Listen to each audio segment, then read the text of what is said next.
ಸ್ವಾಮಿ ವಿವೇಕಾನಂದರ ಅಮೂಲ್ಯ ಸಂದೇಶಗಳು. ಹೇಳಿ, ಎದ್ದೇಳಿ, ಗುರಿ ಮುಟ್ಟುವ ತನಕ ನಿಲ್ಲದಿರಿ. ಜೀವನ ಎಂಬುದು ಕಠಿಣ ಸತ್ಯ. ಅದನ್ನು ಎದುರಿಸಿ ನಿಮ್ಮ ಮಾರ್ಗದಲ್ಲಿ ಮುಂದುವರಿಯಿರಿ. ಅದು ಅಭೇದ್ಯವಾಗಿರಬಹುದು, ಆದರೆ ಆತ್ಮ ಅದಕ್ಕಿಂತ ಬಲಯುತವಾದುದು. ನಮ್ಮ ಹಾಗೂ ದೇವರ ಬಗ್ಗೆ ನಮಗಿರುವ ನಂಬಿಕೆಯೇ ಹಿರಿಮೆಗೆ ಸ್ಫೂರ್ತಿ. ಶತಮೂರ್ಖ ಕೂಡ ತನ್ನ ಹೃದಯಕ್ಕೆ ಹತ್ತಿರವಾದ ಕೆಲಸವನ್ನು ಸಾಧಿಸಬಲ್ಲ, ಆದರೆ ಕೆಲಸವನ್ನು ತನ್ನ ಅಭಿರುಚಿಗೆ ತಕ್ಕಂತೆ ರೂಪಿಸುವವನು ಮಾತ್ರ ಬುದ್ಧಿವಂತ. ನನಗೆ ಬೇಕಾದುದು ಕಬ್ಬಿಣದ ಸ್ನಾಯುಗಳು, ಉಕ್ಕಿನ ನರಗಳು ಮತ್ತು ಸಿಡಿಲಿನಂತ ಮನಸ್ಸುಗಳು. ಅಂತಹ ಕೆಲವೇ ತರುಣರಿಂದ ದೇಶದ ಭವಿಷ್ಯವನ್ನೇ ಬದಲಾಯಿಸಬಲ್ಲೆ. ಮನುಷ್ಯರಲ್ಲಿ ಪರಿಪೂರ್ಣತೆಯನ್ನು ಹಿಗ್ಗಿಸುವುದೇ ಶಿಕ್ಷಣ. ನಮ್ಮ ಆಲೋಚನೆಗಳೇ ನಮ್ಮನ್ನು ರೂಪಿಸುತ್ತವೆ. ಆದ್ದರಿಂದ ಏನನ್ನು ಯೋಚಿಸುತ್ತೀರೋ ಅದರ ಬಗ್ಗೆ ಎಚ್ಚರದಿಂದಿರಿ. ನಿಜವಾದ ಶಿಕ್ಷಣವೆಂದರೆ ಮಾನವೀಯತೆಯ ವಿಕಾಸ. ದಿನದಲ್ಲಿ ಒಮ್ಮೆಯಾದರೂ ನಿಮ್ಮೊಂದಿಗೆ ಮಾತನಾಡಿ.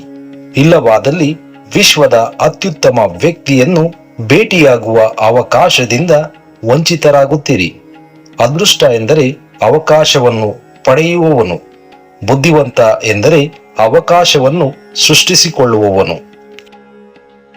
ನಿಮಗಾಗಿ ಏನನ್ನು ಬಯಸಬೇಡಿ, ಎಲ್ಲವನ್ನು ಇತರರಿಗಾಗಿ ಮಾಡಿ. ಭಗವಂತನಲ್ಲೇ ಇರುವುದು, ಅವನಲ್ಲೇ ಬಾಳುವುದು, ಚಲಿಸುವುದು ಎಂದರೆ ಇದೆ. ಶಕ್ತಿಯೆಲ್ಲ ನಿಮ್ಮೊಳಗೆ ಇದೆ. ನೀವು ಏನು ಬೇಕಾದರೂ ಮಾಡಬಲ್ಲಿರಿ, ಎಲ್ಲವನ್ನೂ ಮಾಡಬಲ್ಲಿರಿ. ಸ್ವಾರ್ಥವೇ ಅಧರ್ಮ, ನಿಸ್ವಾರ್ಥವೇ ಧರ್ಮ. ಹೆಚ್ಚು ನಿಸ್ವಾರ್ಥಿಯಾದವನೇ ಧರ್ಮಿಷ್ಠ ಮತ್ತು ಶಿವನಿಗೆ ಹತ್ತಿರ. ನಿಜವಾಗಿಯೂ ಜೀವನ ಸೇವೆಯೇ ಶಿವನ ಸೇವೆ. ನಿಮ್ಮ ಮೇಲೆ ನೀವು ನಂಬಿಕೆ ಇಡಿ, ಆಗ ಜಗತ್ತು ನಿಮ್ಮ ಪಾದದಡಿಯಲ್ಲಿರುತ್ತದೆ. ನಿಮ್ಮನ್ನು ನೀವು ಜಯಿಸಿ, ಆಗ ಇಡೀ ಜಗತ್ತೇ ನಿಮ್ಮದಾಗುತ್ತದೆ. ಒಂದು ಸಾಮಾನ್ಯ ಕೆಲಸವನ್ನು ಅತ್ಯುತ್ತಮವಾಗಿ ಮಾಡುವುದರಿಂದ ಶ್ರೇಷ್ಠ ಪ್ರತಿಫಲ ದೊರಕುತ್ತದೆ. ಗುರುವೆಂದರೆ ವ್ಯಕ್ತಿಯಲ್ಲ, ಒಂದು ಶಕ್ತಿ. ಅಜ್ಞಾನದ ಕತ್ತಲೆಯ ಕಳೆದು ಸುಜ್ಞಾನದೆಡೆಗೆ ಕರೆದುಕೊಂಡು ಹೋಗುವ ಶಬ್ದವೇ ಗುರು. ಯಾವುದನ್ನು ಬಯಸಬೇಡಿ.